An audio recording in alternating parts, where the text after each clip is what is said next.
Welcome to the Scottish Rite Journal podcast, an audio presentation of the Scottish Rite Journal, brought to you by the Supreme Council of the Scottish Rite, Southern Jurisdiction, Mother Supreme Council of the World.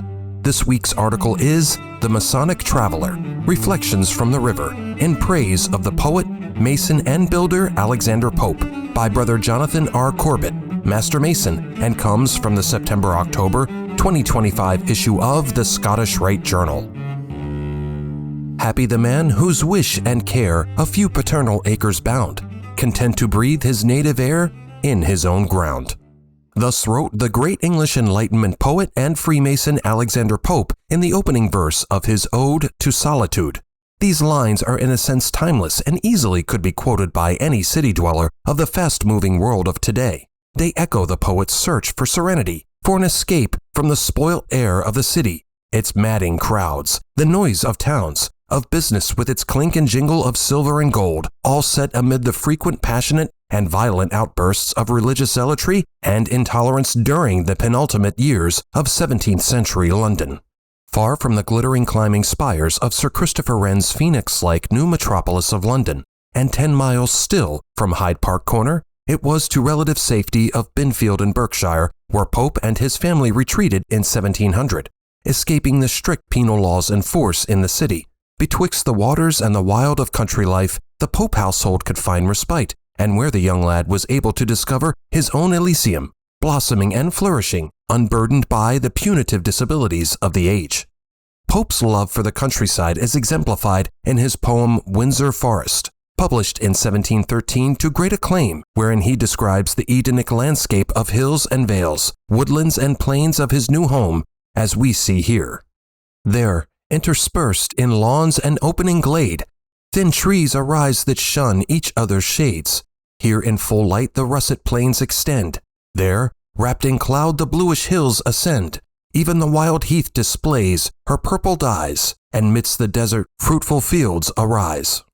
In 1716, together with his parents, Pope moved from Binfield to the village of Chiswick, near enough to London to manage his literary and publishing affairs, and to be closer to his ever-growing circle of admirers and friends, such as John Gay, John Arbuthnot, and Jonathan Swift, the author of Gulliver's Travels, all of whom would meet at the Scribblers Club.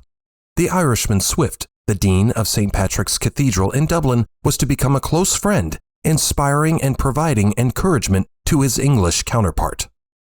The poet's house in Twickenham would become Swift's home intermittently while on leave from Ireland. It is quite possible that both men would have attended lodge together in London, as the membership list for 1730 indicates that both were inscribed as members of the Goat at the Foot of the Haymarket in Covent Garden.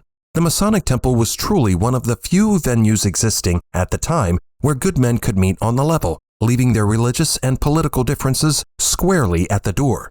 When not collaborating together at the villa in Twickenham, culling through papers of sketches and ideas, they took diversionary rambles together in the West Country and around Marble Hill, near to Twickenham.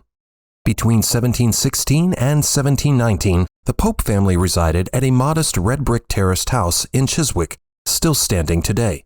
There Pope worked upon his translation of Homer's Iliad. Pope became well known as a satirist in works such as The Dunciad and The Rape of the Lock. He expressed eloquently many of the ideas of the Enlightenment, ideals of reason and tolerance in accord with Freemasonry in his philosophical poem, An Essay on Man. Even those who are unfamiliar with Pope and his poetry likely have heard many of the epigrams he penned. Hope springs eternal. To err is human, to forgive divine. A little learning is a dangerous thing, and fools rush in where angels fear to tread. Pope's literary achievements, success, and mark upon the English language bear witness to his genius and also to his Herculean-like strength in overcoming his own severe personal health and physical challenges. The young Alexander shrewdly invested his newfound wealth in property and was able to move 2 years later with his mother to his new Thameside abode in the rustic village of Twickenham, which became a hub of friendship and hospitality for decades, hence until the poet's demise in 1744. Now, as a country gentleman, he was able to indulge his passions for experimental gardening and architecture, becoming not just a speculative mason, but something of a builder himself. Brother Alexander, savant in the classical forms of our Masonic Five Orders tradition, lent his creative ken to the design of his future home, his own retreat on the river.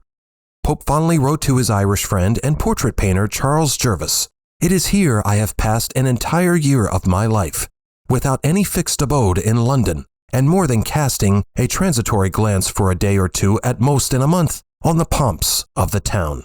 Sketched out times over, no doubt, in his usual and inimitable way.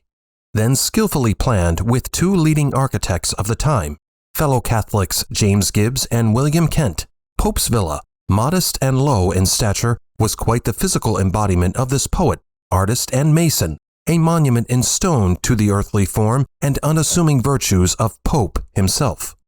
Given Pope's direct experience and knowledge of the River Thames, it is unsurprising that this lively flowing, lustrous river should make a regular appearance in his poetry, as we find referenced in Windsor Forest and in his pastorals written at the age of 16.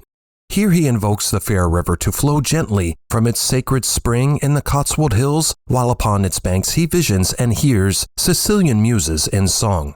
The graceful shores of the Thames truly yield the brightest beauties, and the poet found contentment shepherding his lambs by its flowing waters, seeking not yonder ranges.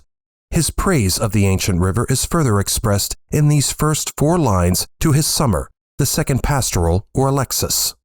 A shepherd's boy, he seeks no better name, led forth his flocks along the silver Tame, where sun-dancing beams on the water played, and verdant alders formed a quivering shade. Pope's pride and joy was his new villa rising to 4 stories high, adorned with portraits of his beloved friends, designed in Palladian fashion and backed by a riverside garden, beckoning in splendor to all those traveling on the river. He was later to acquire land on the London roadside of his villa, where he lived out his love of landscape gardening. Brother Alexander was immensely proud of his achievement, and writing 1720 to his friend Robert Digby, Pope declares, "My building rises high enough to attract the eye and curiosity of the passenger from the river, where, upon beholding a mixture of beauty and ruin, he inquires, 'What house is that?' or 'What church is rising?' Walking along the riverside on this warm summer's day, enveloped by its blissfully balmy ambience, dotted occasionally with fleecy clouds, my riparian stroll might well have led to the villa. Yet the poet's house and gardens are sadly no more, having been demolished, uprooted, and redeveloped over the past 200 years. However, his famous and iconic labyrinthian grotto with its formerly running springs still exists today, and hither I betook myself, created with great ingenuity over a period of 20 years and universally celebrated thereafter. This veritable chamber of reflections, to use Masonic parlance, remains an ever-enchanting attraction, a physical relic of his former home. My crossing over into the central chamber of the grotto marked the start of a journey through time, walking in Pope's footsteps, entering this unique labyrinth of sparkling flints, gems, mirrors, and other worldliness, all resembling the tunnels of a diamond mine.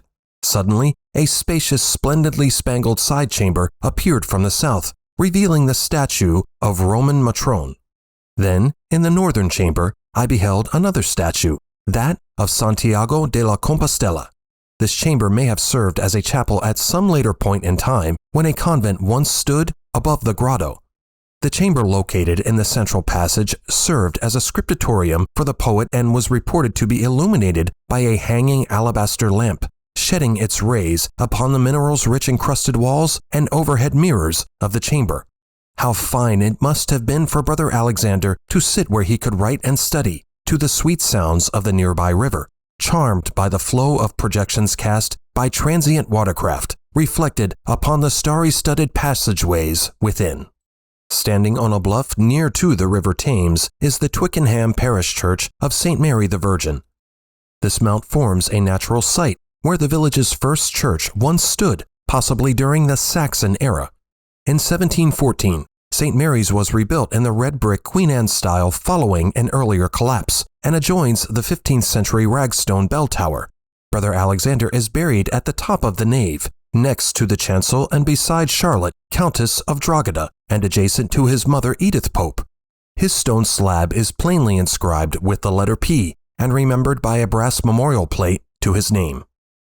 I then meandered a few dozen yards down to the shore, its neighboring Eel Pie Island calling my attention. Lush and wooded. Situated in the bubbling waters of the Thames, it must have been to the poet an Arcadian reverie. Nightfall in this idyllic setting was particularly enchanting, my contemplations resounding with these immortal words of Alexander Pope as expressed in his ecumenical, universal prayer. To thee, whose temple is of space, whose altar earth, seas, skies, one chorus let all beings raise, all nature's incense rise. Like and share this article, and don't forget to subscribe to the channel. If you wish to comment, please leave one, and as a reminder, hit the notifications bell. Any accompanying photographs or citations for this article can be found in the corresponding print edition. The Scottish Rite Journal is published by the Supreme Council of the Scottish Rite, Southern Jurisdiction, Mother Supreme Council of the World. Mark Dreisenstock, 33rd degree, Managing Editor. I'm your host, Matt Bowers.